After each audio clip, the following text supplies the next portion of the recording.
Actually, we should start with a hi everybody and all that thing. Yes, please So, start with hi, everybody. Do you want to go well, first? hi everybody. All of our listeners, and we grew from 0 to 20 now, which is great.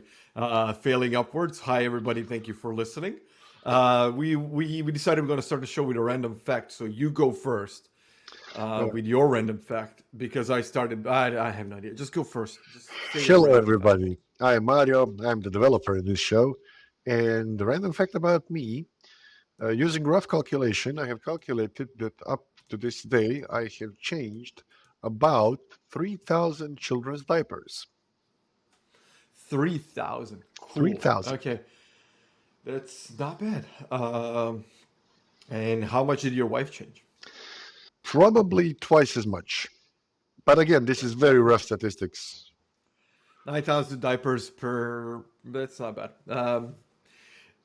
Yeah. A quick random fact about me: I had three motorcycle accidents, all of them non-fatal, obviously, for now. Just one of them was fatal. One of them was fatal, but eight lives more. One of them should have been fatal, but it wasn't. I'm all good, unbreakable, and all that stuff. But yeah, our topic for today. Let's start with the topic Before for that today, topic, which can I just make a suggestion? yes, of course. Maybe stick to bicycles. No, Maybe. more fatal than motorcycles, in my opinion. Uh, Maybe stick to walking. Still more fatal than motorcycle. I'm assuming. I think that was Maybe not a stick to true your statistic. couch. Yeah, then diabetes gonna get me, but something's gonna get me. So might as well be the diabetes from the couch. Uh, Topic. The topic is we've named it. I have an idea why nobody wants to be my co-founder and build it for free. We're gonna be millionaires, and this is something that we heard loads of times. Not only heard, I'm gonna say I also was to blame for doing this. Where when I was way younger and started to meeting developers, I thought as a designer, like I'm gonna design this. I have a cool idea. I just need someone to build it, and then we're gonna be rolling in cash, and. Lo and behold, nobody wanted to do anything because, well, they all have jobs. They need to make money and they need bills to pay. So I met a guy who's now a friend of mine, then you know, Luka Kladaric, and we met on a tweet up. And I said I had an idea for an app back then. I have no idea what it was anymore, and it doesn't matter. I have so much ideas that will never go into the world. But who cares? And he said, sure, of course, I can build it. How much you going to pay me? I was like, well, no, like we're going to do it 50-50. I designed it and then you're going to develop it. And he was like, yeah, no, either money on the table or I don't even want to talk about this anymore. And I thought to myself, like, how rude. Like this, who the, look at this asshole. Who does he think he is? Like he doesn't even want to talk about it. Oh, sorry, Mr. Big Shot developer. And and then it started happening to me where people like, oh, I have a great idea. We should do this together. And I was like, yeah. How much you gonna pay? And then kind of clicked. So, but yeah, I don't want to sound like a doom and gloomer, but I think there's a big advantage to being a non-technical co-founder. The challenge is finding people who are gonna help you bring your idea to the world. If I'm being honest, and you need to find a structure that will either you're gonna pay for them, getting a loan or whatever, or you need to find young enough people who have zero care in the world who can actually pour time and effort into your idea for free, and then you go there together. What do you think? So, yes, I've been approached like this several thousand times. I actually have a person I know who we have to get connected so that he can tell me about his idea and why I should work on it so we can make millions and be rolling in dough. Yeah, so I kind of am familiar with the feeling. Uh, um, and luckily, over the course of years in the industry, and I've been doing this for a while, I have gotten to a place where I can tell you, if you tell me, hey, my idea is I want to build a little social network for pets where pets can interchange their barking photos and the dogs can put out tweets saying, I don't know, fluffy bark bark. then I can tell you, okay, in order to do that, you need account management, you need to connect multiple owners to accounts, you need the place to post walls, you need sharing, you need liking, you need commenting, you need doing all of that. The design for that will take, the whole project is going to take about 6 months, given the rough estimated time of development, which can be, let's say, between 50 and $100. The total amount comes to roughly the amount of money. Do you have that amount of money? And then the person looks, but and then it's, then we start a conversation because people say, "Here, I have an idea. Can you just develop it by lunchtime?" No, I cannot develop it by lunchtime. I need to assemble a team of 5 people to develop it over the course of next 3 months or 6 months or 12 months, depending what you want to do. And people obviously aren't aware of this, which is fine. I mean, non-technical people don't have to be aware of how tricky it is to build a project, but it is tricky. And the first thing I do in such conversation is just put it in perspective of time and money, just so you have a rough idea. What do you think is the biggest blind spot for non-technical founders? So the biggest blind spot for non-technical founders is that they don't understand how much time it takes to build something. And well, that's primarily it. But I don't think so. That's I would say that's the biggest blind spot. I think they underestimate the time needed to develop a proper product and get it out to market, so people can actually use it and actually work on it. So if you're a developer that wants to partner with a non-technical founder and actually agrees to do this, what would be your expectations from the non-technical founder to bring to the table that will help you build the product faster within the budget? That is not money. That is, so that is actually something that I wanted to touch base on this topic, and that is something that I wanted to mention once you mentioned your almost project with Luca. So you say, hey, I have an idea, but what you bring to the table is you bring the fact that you can design it for free. So if I am a developer you come to me, hey, and I say, okay, for development, I want a big stack of money, then you can say, okay, but I'm putting in the design for free. Otherwise, the design would also cost a big stack of money. And then we are putting equal amount of effort in there. And then we can decide, okay, for the first year, we're doing it for free. And then let's see if it rolls up. But people just coming in with, hey, I have this great idea. And then there are a few beautiful buzzwords that people use, like everybody needs it. Everybody's going to use it. Like it's not, it's a software specified for businessmen in the gardening industry that's going to allow them to sell more. No, everybody needs this. Everybody's going to be using it. Okay, so how much it's going to cost? Well, it's going to cost $5 a piece. Okay, so how many people are going to buy it? Everybody's going to buy it. Okay, so how many people did you talk to? Well, I talked to my mother and she also needs it. I talked to my best friend. She said it's a great idea. So there's a lot of things, in my opinion, that non-technical founders need to do before, or can do before actually delivering the app. And I don't know if those are your experiences. Oh yeah, for sure. There's of course there's money and funding topic to be had when building anything, and one of the empty I'm missing the word. Breathe in, breathe out, breathe in, breathe out. I need a translation for the word floskula. Bullshit. Okay. Not absolutely accurate, bullshit. but good enough for the purpose of discussion. Let me see if they're actually. I'm gonna try to translate from Croatian to English.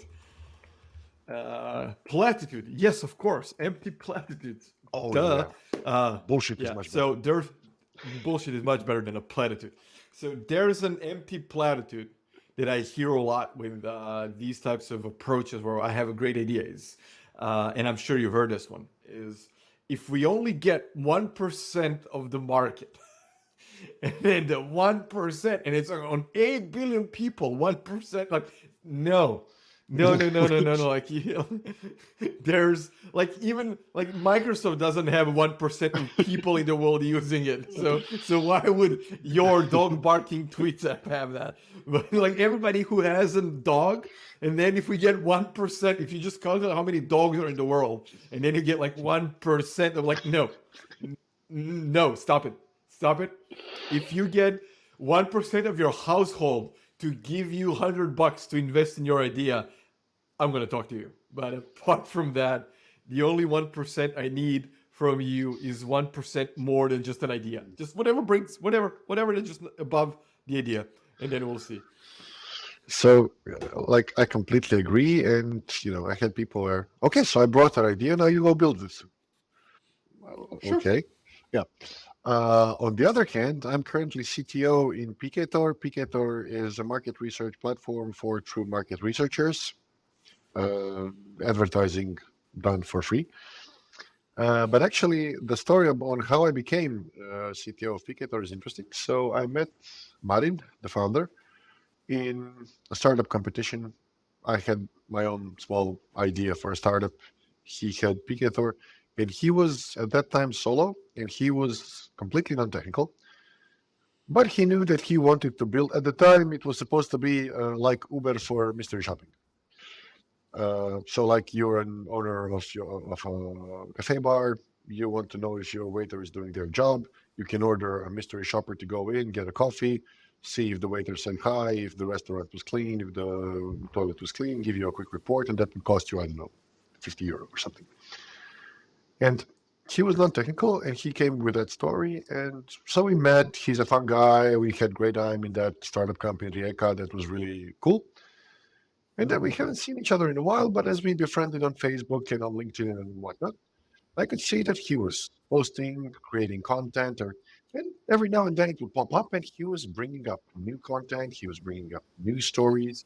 He was bringing up new experiences, what he learned of the industry, what he learned, how he improved, how he failed, how he used no code to develop something, how he found some people to develop a basic website for him, how he has a new way, and things like that. So even without a technical team, even without a tech, he was pushing it 8 to 12 hours a day to learn about the industry, to learn who has the problem, to learn what he can do, to speak to people, to get ideas how to market it, to get ideas. So there's a ton of things that a non-technical founder not can do, but must do in order to get a startup running. The development is just a small part of it. The whole experience includes building a business around the product. The product doesn't sell itself. You need a business around the product. And Marin was great there. And actually, in, I don't know, 8 months after that, we got together because he needed help. He actually got a client, and he actually got a big client. It was like a furniture house that had operations in Croatia, that has like at least 50 stores in Croatia. We need Picator need to do some surveying for them and all of that. And he said, okay, now I have a big client. They expect us to deliver this in 3 months. Now we need a software help. And we actually, I did the first software as a contractor for them. I charged, and then we said, okay, are you interested in doing this for real? And I was, and now 4 years later, we have a big platform. We have a company in the UK. We have people using it. It's awesome, and things like that. But it didn't start with him saying, hey, I have this idea. Can you build it? It started with him actually pushing for a year and a half with his head through a brick wall before he even came to development. And for me, the fact that he was not just like anybody else who has an idea, but the fact that he was actually pushing on his idea, doing something about it, was the thing that said, okay, I want to work with this person. That's really great. That was beautiful advertising for Picator. So yeah, Well, uh, I I wouldn't call hope it you advertising. acknowledge I it. think that was a great. I think that's a great story because he brought a lot to the table, especially the first sale, which means that the idea has viability, and that's important. If you don't have if you have a sale before you start even doing thing is great. And I'm not advertising personally for, hey, uh, dude, sell first, build later, because that can spectacularly fail if you don't pull it off. So he was lucky he had you to pull it off in 3 months. But I've seen instances where people would sell the idea before the product was even existed, and there were instances where it wasn't even viable. The idea was great on paper, it just didn't work in real life, and then there's no amount of money that you can pour into the idea if it's not feasible. No, but you have to be aware. So I am for, in ideal cases, my advice. So I work as a startup mentor every now and then with Zagreb Innovation Center. They have different kind of startup accelerators and things like that. And my advice is go talk to your potential customers. And in an ideal case, find somebody that you can come and say, okay, this normally costs 100 pieces of bacon. Uh, uh, I'll give it to you for half. I'll give it to you for one quarter of a price. Just commit by paying some amount. And I'm going to deliver it to you in 3 months because it's not yet built. I am all for that approach. But in order to do that, you have to have a vague feeling that it can be done in, you know, whatever time you promise. So you can't say, hey, I promise to fly you to the moon in 3 months because I can't do that. But what I can tell you, hey, I can promise to have an application for you ready that has, I don't know, 7 web forms and 3 tables to view the data because I know I can have that ready. So it's always how much preparation and how much work without actually doing the coding and the development you have to have an idea of how long it takes and how much it costs and will you be able to pull it off. So how what was your last experience with hey I have an idea? When was my last experience? Oh, my last experience with, hey, I have an idea was, I had an idea, and I met this amazing guy, a great developer, through my newsletter, which was very random. So he attended one of my talks and subscribed to my newsletter, and then replied to one of those, and we kind of started talking, and we have similar interests, similar style, in similar sense of humor, stuff like that. And we hopped on a call, just had coffee randomly, and then started having those regularly. And he was like, "Oh, I want to build something. I'm a developer. I want to build something. I have no ideas." And I was like, "Oh well, I Welcome have to my lots of world. those. Welcome to my world. I have stack of ideas and zero expertise on how to build them. And I tried coding. I tried no code. I tried all of that bullshit. I'm just not cut out for that. It's not that I can't do it. I can." But the thing is, it would take me way too much time and effort and energy to do something just to try it out. So I just kind of focus on the things that I'm good at. So he came in and said, like, let's build something. So I came up with an idea. We built it, and shit works. It's called Socrately. You tried it out. So it's small little platform. Works really well. The thing is, now comes the hard part where you need to actually promote it and make it a viable and sellable business. You need to sell stuff. You need to charge for it. You need to do a lot of legwork in on the business side that both him and me are not even unequipped. We just don't have time for it. We wanted to build it to see if it works. It works. We have a couple of ideas how we want to grow and monetize. And now it's a matter of sitting down and doing the business part. And this is where we are at the moment. Can I just butt in and say just now is the situation that you have, but probably in hindsight you should have done it the other way around. Just my 2 cents. But here's the thing: we wanted to build something. We didn't. We No, didn't no, want to discover how business works, right? So I know how the business works. I've done it numerous times. So that part is not an unknown thing to me. I know how to build a business. It's just like, let's. Can we see how you and I can work together? Can we build something that works, that we love, that we have use for?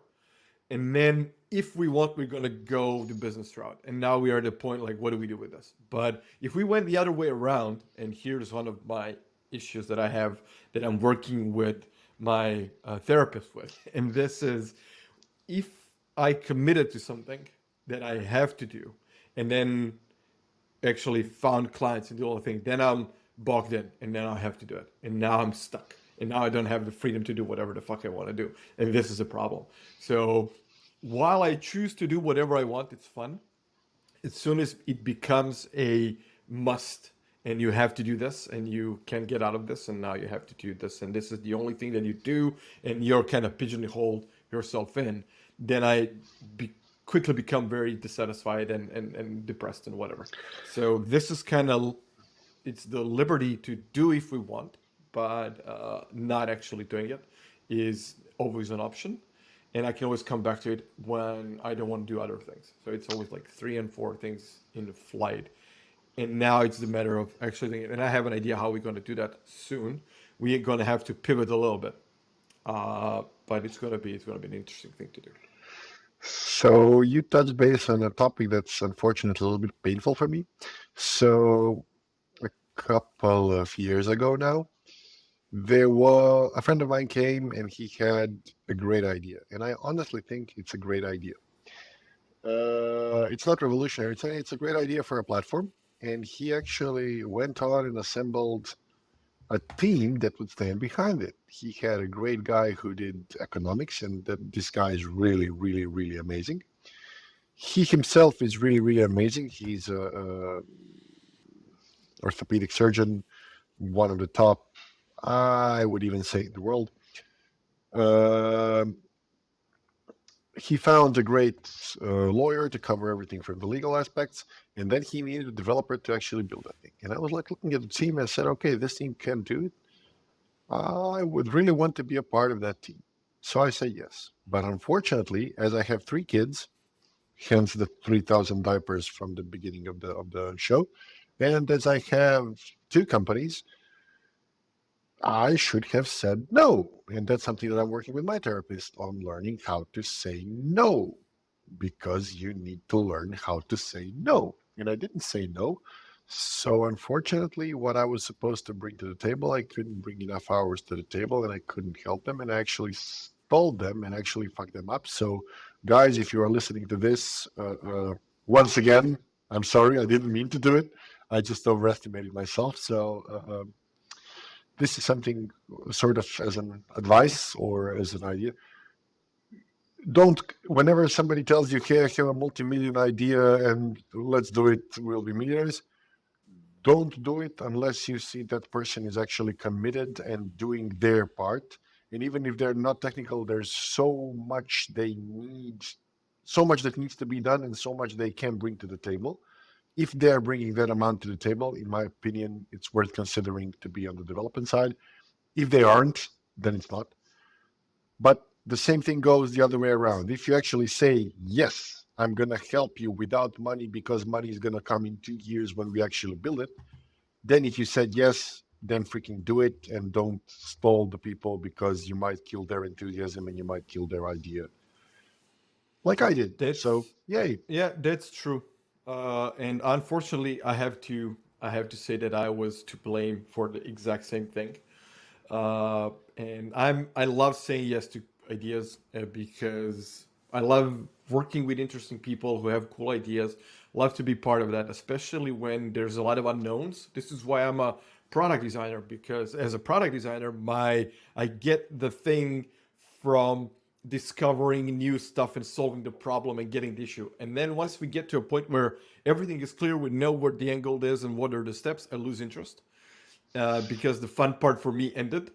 And this is one of my biggest issues. And to your point of learning to say no, this is something that I've been working on as well. And the guy that I introduced you to recently, that we're not going to name here, is the person that I had to say no. Unfortunately, I love the guy, love the project. I think it's a great idea. And I told him that I need to think about what he proposed and like we would be great at this, we would work together. But I already have a couple of things in motion that I have not finished. And I want to see a couple of them to the end, this podcast being one of them. And I had to sit down with myself and have a serious conversation about what do I actually want to do. And is this project something where I see myself long term? And it's in fintech, which is not all that fun to me, if I'm being honest. I love the idea of the app and what it can do, but I'm not that into fintech. I love the idea of fintech when it became a thing, when Revolut came out, when crypto came out. It was all very interesting and challenging and blah, blah, blah. Now I know everything. And now this is just another thing that's going to combine this and this and this and it's going to do the thing. And it could be amazing, but I think that I'm not as enthusiastic and might lose interest and I might screw that person over. So I don't want to be that guy. And I did that a couple of times, unfortunately. 2 times. I did that 2 times where I was to blame for stalling the project. And now I don't do it anymore. And there's a great book about it from Derek Sivers called Hell Yeah or No. So to know what's worth doing. And it's a great book. And actually, since I did this on the first episode, if you're listening and you are not my personal friend, you're a listener, and you're the first person to tweet at me that you got to this point, I have an extra book. I'm going to give it away. Derek Sivers' book. I have it on Kindle. I'm going to send you a digital copy. Just hit me up because it's an amazing book. If you haven't read it, let me know. I'm going to send it over. I was just about to say that I heard a quote, but I couldn't remember where, that if it's not a fuck yes, then it's a no. Exactly. That's very true. And if it's not a hell yeah, then it's a hell no, because you can go down to a rabbit hole of just So it's a hell for me because I know that I'm screwing someone over and I feel the obligation. I need to complete it, and then it's that cross section between no and yes. That's not a pleasant living. yeah. So for me, if I go down the rabbit hole myself, then it's less of a problem because hey, you're in a rabbit hole, but well, screw you. You put yourself in there, so it's it's on your own fault. Now do something about it. But if I drag other people down with it, that sucks. And yeah, so uh, um, I have to learn to be better at this. And I'm sorry that I had to drag a great team down with me in order to learn this. So Yes. So now we are turning this into a personal growth podcast yes, but we're more not going than to do that. yeah. On the other hand, to go back to the I have an idea topic, and I don't know how much time you think we have. We don't have actually time, so I'm just going to We turn the don't have topic time. around Yeah. a bit. There are ideas that you think about, you know, while drinking beer and making jokes. And for example, a friend of mine, way back, I think this is like between 6 and 10 years ago, when touchscreens came out. Ooh, that's more. That's like we were still in university. Uh, he came up with the idea called iGina. There's a touchscreen. All the ladies can record how they like to be touched. The computer can make averages and provide good advice based on a big database. So you can buy good advice on how to properly Manipulate a touch your pubital lady, area. touch your lady, or Okay. you know. And the idea was that it would be called iGina, which was awesome. And we made fun of it over beers, so it was like drunk conversation between guys in a pub. And I'm sorry if I'm offending anybody. I don't mean to do that. The fact is that like 3 weeks ago, I actually saw an advertisement about a company that got a big enough database on how both genders like to be touched over the course of sexual intercourse and are actually selling it as an app so you can buy averages and statistics and things like that. And I was like, seriously? So yeah, sometimes even in drunken conversations where you're mocking things and just having ideas to get a laugh, those ideas can work, but it's not the idea that works. It's the amount of hours, the amount of effort, the amount of business development, the amount of product development, the amount of pushing, the amount of getting clients, all of that. That is what makes the product. The ideas, the same idea can be a multi-million company or a drunken joke in a bar. Exactly. And now how do you validate the idea? Like, what would be your advice for someone who has an idea to actually prove that it's needed? It's not for everybody. We covered that. It's not for everybody. But how do you get to the point? Who is it for? And what is the size of that market? And how can you address it? How are you gonna, once you have the idea, how are you gonna approach the market? Talk to people. So, and this is like seriously the easiest. It's not the easiest thing to do, but it's doable. How to give you an example? So I want to build a tool for managing sports clubs.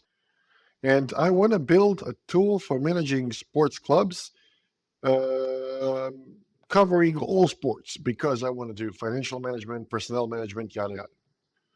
Okay, so I can either start building a database with persons, with clubs, with finance, or I can Google, give me a list of all sports clubs in the city of Zagreb where I live. And in the city of Zagreb, I'm pretty sure there are around 100, at least 100 sports clubs.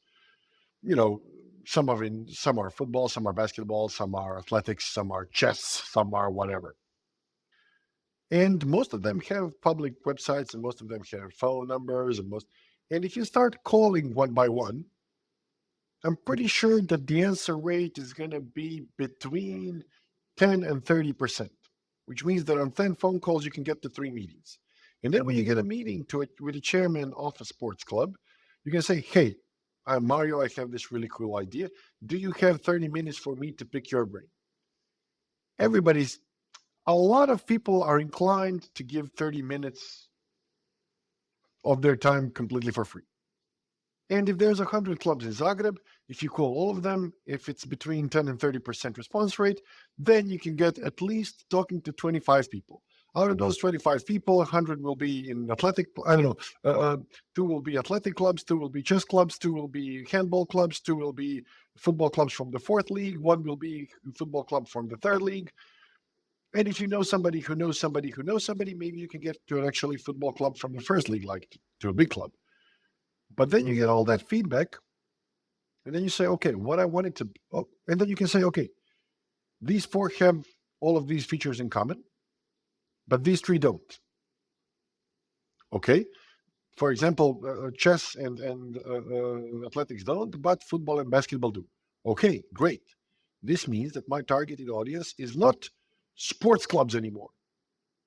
Now my targeted audience is basketball clubs and football clubs. Okay, let's find 5 more basketball clubs and 5 more football clubs that I can talk to.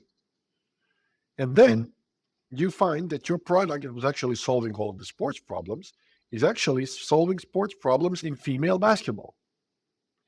But then you have a niche. Then you say, okay, female basketball. How many female basketball clubs are there in Europe? There are, let's Google it. I don't know, 2,500. Okay, let's talk to them. And it's going to become more and more difficult to get to them. But the more that you're able to get to them, the more feedback you'll get. If you cannot reach them out online, okay, there is a basketball coaches convention happening in Zurich on the 21st. Let me fly over there and then go over there and catch them by the sleep. Hey, you have 30 minutes for me. But by talking to your by talking to people that you think are your actual users, you can find out A, if they are or if they are not, and B, if they have the problem that you think you're solving. Because it's possible that you come to them and say, hey, I have this football management system, and they tell you, yeah, but we're already using this system. It's awesome. You can either be a competitor or you can say, okay, that problem is solved. Let's find a different problem. But talking to your clients and talking to your targeted audience uh, uh, is, in my opinion, the first way to find out about your targeted audience. If you have, okay, this is my niche, this is what I'm building, then you build a product and then you launch it. And then based on the feedback of the actual paying customers, you narrow it down until you actually get a product market fit. When you get a product market fit, you're good. Okay, that was great. One thing that I would add on top of that is how to talk to those people. There's who to talk to, but there's also how to talk to them. Because if you ask someone, hey, what do you think of my idea? Oh, it's great.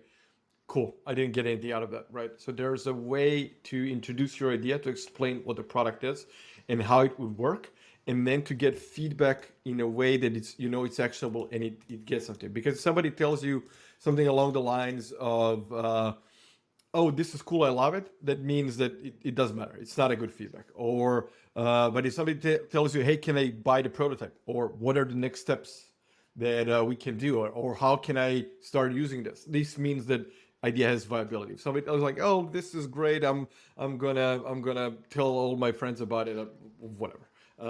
But and there's a great book called The Mom Test from Robert Fitzpatrick, which is an amazing book on doing the exact thing and how to talk to people, how to ask the right questions, how to gain knowledge into is this idea viable, and then if it is, then you can start doing next steps on how to do actually organize the business around it, the funding, the developers, the team, blah blah blah, and it teaches you how to talk to your mom or to your friends or to potential investors, potential clients. It's a different approach, and it's really great. The book it's short to the point, gives you actionable how to basically to tutorial, and it works.